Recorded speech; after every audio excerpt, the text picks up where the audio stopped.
రాష్ట్రానికి ఏదైనా పరిశ్రమ వస్తే దానివల్ల ఆ రాష్ట్రం భారీగా లబ్ధి పొందడంతో పాటు రాష్ట్ర యువతకు పెద్ద ఎత్తున ఉపాధి అవకాశాలు వచ్చేలా ఉండాలి. కానీ ఆంధ్రప్రదేశ్ తీరు ఇందుకు పూర్తి రివర్స్లో ఉందని చెప్పొచ్చు. రాష్ట్రానికి కలిగే ప్రయోజనాల కంటే బడా కార్పొరేట్ సంస్థలకే పెద్ద ఎత్తున ప్రయోజనం కల్పించేలాగా ఆంధ్రప్రదేశ్ ప్రభుత్వం వ్యవహరిస్తుంది. దీనిపై ఎన్ని విమర్శలు వస్తున్నా కూడా ఈ విషయంలో ఏమాత్రం వెనక్కి తగ్గటం లేదు ఆంధ్రప్రదేశ్లోని కూటమి సర్కార్. ముఖ్యంగా డేటా సెంటర్ల ప్రాజెక్టు విషయంలో ఆంధ్రప్రదేశ్ ప్రభుత్వం వ్యవహరిస్తున్న తీరుపై తీవ్ర విమర్శలు వినిపిస్తున్నాయి.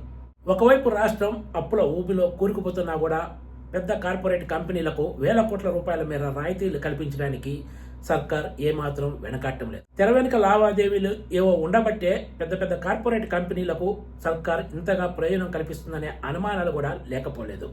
డేటా సెంటర్లు రావడం వల్ల రాష్ట్రానికి ఎలాంటి ప్రయోజనం లేకపోగా రాష్ట్ర వనరులను ప్రైవేట్ కంపెనీలకు సర్కార్ దోచిపెడుతోంది. తాము రాష్ట్రంలో ఉపాధి అవకాశాలు పెంచడానికే పరిశ్రమలకు పెద్ద ఎత్తున రాయితీలు ప్రోత్సాహకాలు కల్పిస్తున్నామని ఐటీ శాఖ మంత్రి నారా లోకేష్ పదే చెప్తున్నారు. కానీ అందులో ఏమాత్రం నిజం ఉన్నట్లు కనిపించడం లేదు. ముఖ్యంగా డేటా సెంటర్ల ప్రాజెక్టుల విషయంలో రాష్ట్రం భారీగా నష్టపోవాల్సి వస్తోంది.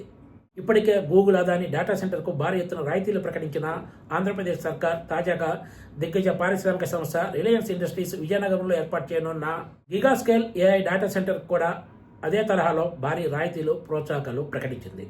ఈ రాయితీలు ప్రోత్సాహకాలు దగ్గర 20,000 కోట్ల రూపాయలు ఉండటం విశేషం. కానీ సంస్థ కల్పించే ఉద్యోగాలు కేవలం 1000 అంటే 1000. రిలయన్స్ ఇండస్ట్రీస్ ఈ ప్రాజెక్టుపై పెట్టే పెట్టుబడి ఏకంగా 1,08,000 కోట్ల రూపాయలు పైమాటే అని చెప్తున్నారు.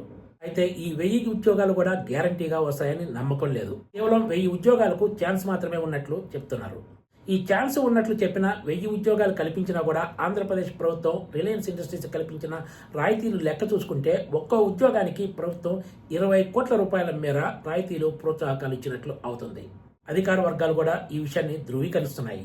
రిలయన్స్ ఇండస్ట్రీస్ లాంటి సంస్థకు డేటా సెంటర్ ప్రాజెక్టు కోసం ఏకంగా 20,000 కోట్ల రూపాయల రాయితీలు ఇచ్చే బదులు ఎంపిక చేసిన నిరుద్యోగులకు ₹1 కోటి లెక్కన ప్రయోజనం కల్పించినా కూడా రాష్ట్రానికి ఎక్కువ మేలు జరుగుతుందనేది కొంతమంది అధికారుల వాదనగా ఉంది.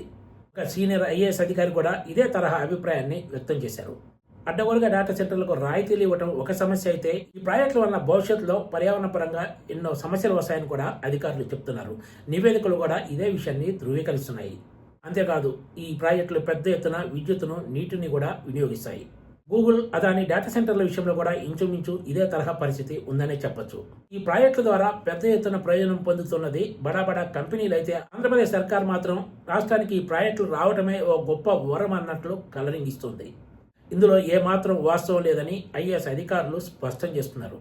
టీసీఎస్, ఇన్ఫోసిస్, కాగ్నిజెంట్ లాంటి కంపెనీల వల్ల ఎంతో కొంత లాభం ఉంటుంది. కానీ Google Adani Reliance industries data సెంటర్ల వల్ల రాష్ట్రానికి జరిగే లాభం కంటే కూడా నష్టం ఎక్కువ అనేది ఎక్కువ మంది అధికారులు చెప్తున్న మాట. Please subscribe TGTV.